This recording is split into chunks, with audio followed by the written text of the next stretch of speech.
Hi friends, welcome to Madhi Food Tip. இன்னைக்கு நம்ம பார்க்க போற ரெசிபி தீபாவளி ஸ்பெஷல் ரெசிபி அதிரசம்.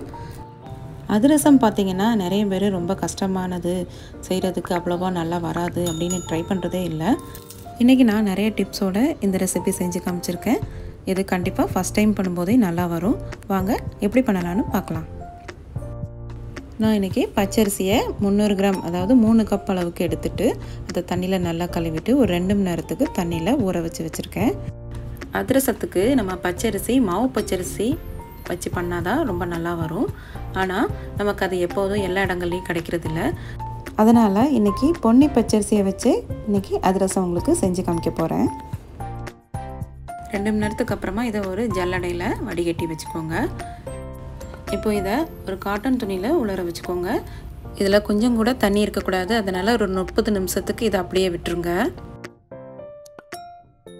இப்போ இந்த அளவுக்கு கையில ஒற்ற அளவுக்கு இருந்தா மட்டும் போதும். இப்போ இதை நம்ம எடுத்துட்டு ஒரு மிக்ஸி ஜாருக்கு மாத்திக்கலாம். இப்போ இதை நம்ம பவுடர் பண்ணிக்கிடணும். பவுடர் பண்ணிட்டு ஜல்லடையில நீங்க திரும்ப இதை ஜலிச்சுக்கிடணும். இதுல வந்து ரொம்ப பொடியான ஓட்டை இல்லாத ஜல்லடையாக எடுத்துக்கோங்க. ஒரு மீடியம் சைஸில் இருக்கிற மாதிரி எடுத்து அதில் ஜலிச்சுக்கோங்க. இந்த மாவு பதம் பார்த்தீங்கன்னா நீங்கள் கடையில் வாங்குகிற பச்சரிசி மாவை விட கொஞ்சம் பரபரப்பாக இருக்கும். அப்போ தான் நமக்கு அதிரசம் சொல்ல நல்லா வரும். கடைசியாக இந்த மாதிரி கப்பி வரும். இதை எடுத்து தூர வச்சுட்டு மாவை தனியாக எடுத்துக்கோங்க. இப்போ இதை நம்ம இந்த மாதிரி ஈரப்பதம் காயாமல் இருக்கிறதுக்காக நல்லா அமுத்தி விட்டுறணும். நம்ம இதுக்கப்புறமா தான் பாகு காய்ச்ச போகிறோம். அது வரைக்கும் இதை ஒரு துணி போட்டு மூடி அந்த மாய்ஸ்டர் போகாமல் இருக்கிறதுக்கு மூடி வச்சுக்கோங்க. இப்போ பாகு காய்ச்சறதுக்கு நான் வெல்லத்தை 3 கப் எடுத்திருக்கேன். எந்த கப்பில் அரிசி எடுத்தனோ அதே கப்புக்கு 3 கப்பு வெல்லத்தை உடச்சி எடுத்து வச்சுருக்கிறேன். இப்போ நம்ம அதில் 3 கப்புக்கு 1 கப் அளவு தண்ணி ஊற்றி இதை நம்ம பாகு காய்ச்சிக்கலாம். பாகு ஒரு 5 நிமிஷத்துக்கு அப்படியே காய்ச்சிட்டு இருக்கணும். இதை அப்பப்போ கிண்டி விட்டுக்கோங்க. பாகுபதம் பார்க்கும்போது நீங்கள் முதல்ல ஒரு தட்டில் தண்ணி எடுத்துட்டு இந்த மாதிரி ஊற்றி பார்க்கணும். ஊற்றி பார்க்கும்போது நம்ம கையில் வந்து அந்த இதை எடுக்க வரணும். இந்த மாதிரி எடுக்க வரணும். ஆனால் இது இன்னும் பாகு சரியில்லை. இதை எடுத்தீங்கன்னா தக்காளியை எடுத்த மாதிரி இருக்கணும். அதாவது இதுக்கு பேர் தக்காளி பதம்னு சொல்லுவாங்க. நீங்கள் தண்ணியில் ஊற்றிட்டு கொஞ்சமாக எடுத்து லைட்டாக எடுத்து உருட்டி பார்க்கணும். நீங்கள் தக்காளியெல்லாம் தொட்டிங்கன்னா இருக்கும்ல கொஞ்சம் கொல கொலன்னு அந்த மாதிரி இருக்கணும். அந்த மாதிரி இருந்துச்சுன்னா நம்ம பாகுபதம் கரெக்டு. உடனே நீங்கள் ஸ்டவ் ஆஃப் பண்ணிவிடுங்க. இப்போ இதில் 1 டீஸ்பூன் ஏலக்காய் பவுடர், 1 டீஸ்பூன் சுக்கு பவுடர் போட்டுக்கோங்க. போட்டு நல்லா கலந்து விட்டுறணும். இப்போ இதை அப்படியே உடனடியாகவே எடுத்து நம்ம மாவில் கலக்கணும். இதை வந்து கலக்கும்போது அப்படியே எல்லா மாவுலையும் கலக்கக்கூடாது. நமக்கு அளவு தெரியாததுனால முதல்ல கொஞ்சமாக மாவு எடுத்து தனியாக வச்சுக்கோங்க. ஏன்னா ஏதாவது ஒரு இது ஜாஸ்தி ஆகிட்டனாலும் நமக்கு அதிரசம் செய்ய வராது.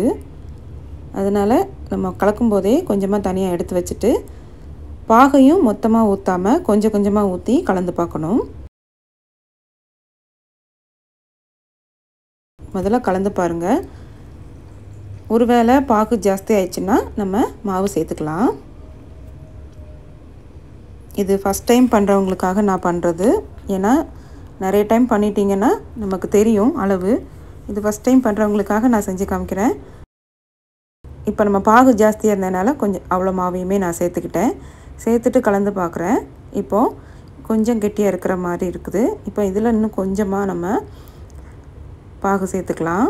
பாகையுமே கொஞ்சம் கொஞ்சமாக சேருங்க. அப்போ தான் நமக்கு கரெக்டான கன்சிஸ்டன்சிக்கு நம்ம கலந்து வைக்க முடியும்.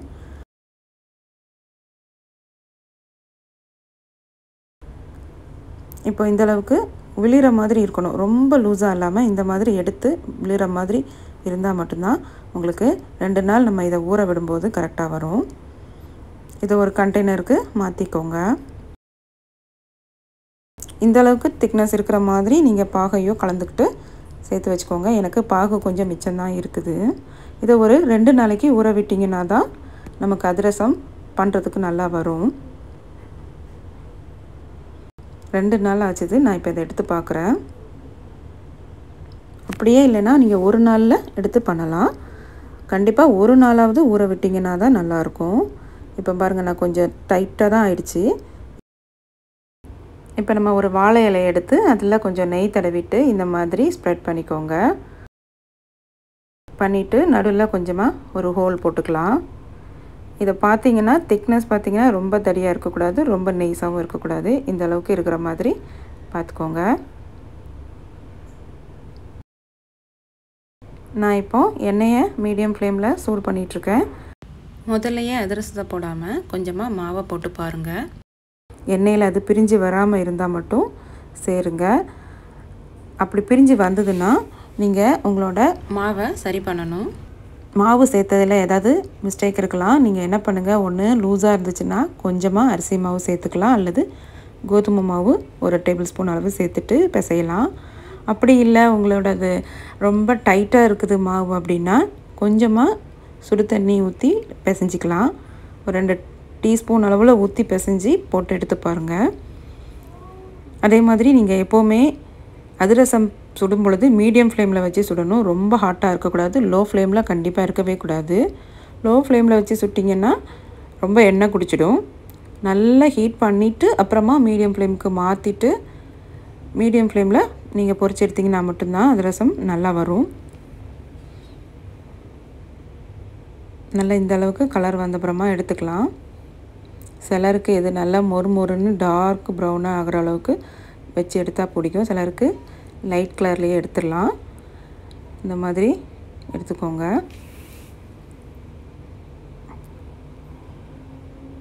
இப்போ இன்னொன்று பொரிச்சிக்கிறேன். நீங்கள் 2வது 3வது பொரிக்கும் பொழுது டக்கு டக்குன்னு அது வெந்து வந்துடும். ஏன்னா ஓரளவு ஹீட் இருக்கும் ஆயிலில். அதே மாதிரி நீங்கள் பொரிச்சதை எடுத்து வைக்கும்போது ஒன்றுக்கு மேலே ஒன்று வைக்கக்கூடாது, தனித்தனியாக வைக்கணும். சூடாக இருக்கும்போது ஒன்றுக்கு மேலே ஒன்று வச்சிட்டிங்கன்னா அப்புறம் ஒன்றோட ஒன்று ஒட்டிக்கிடும். அப்படியே எல்லாத்தையும் பொரித்து எடுத்தாச்சு. நான் எல்லாமே ஒரு இது லைட்டாகவும் ஒரு இது நல்லா மொறுமொறுன்னும் பொரிச்சிருக்கிறேன். நான் 2மே பிச்சு காமிக்கிறேன் பாருங்கள். 2மே சூப்பராக வெந்திருக்குது உள்ள. இது நல்லா வச்சு சாப்பிட்டிங்கன்னா இன்னுமே நல்லாயிருக்கும். அவ்வளோதான், சூப்பரான அதிரசம் ரெடி ஆயிடுச்சு. நீங்களும் இந்த தீபாவளிக்கு செஞ்சு பாருங்கள். இந்த வீடியோ பிடிச்சிருந்தால் லைக் பண்ணுங்கள், ஷேர் பண்ணுங்கள், கமெண்ட் பண்ணுங்கள். இதே மாதிரி வீடியோஸ் வேணும்னா மதி ஃபுட் டிப் சேனலை சப்ஸ்கிரைப் பண்ணிக்கோங்க. இன்னொரு வீடியோவில் மீட் பண்ணுறேன். தேங்க்ஸ் ஃபார் வாட்சிங்.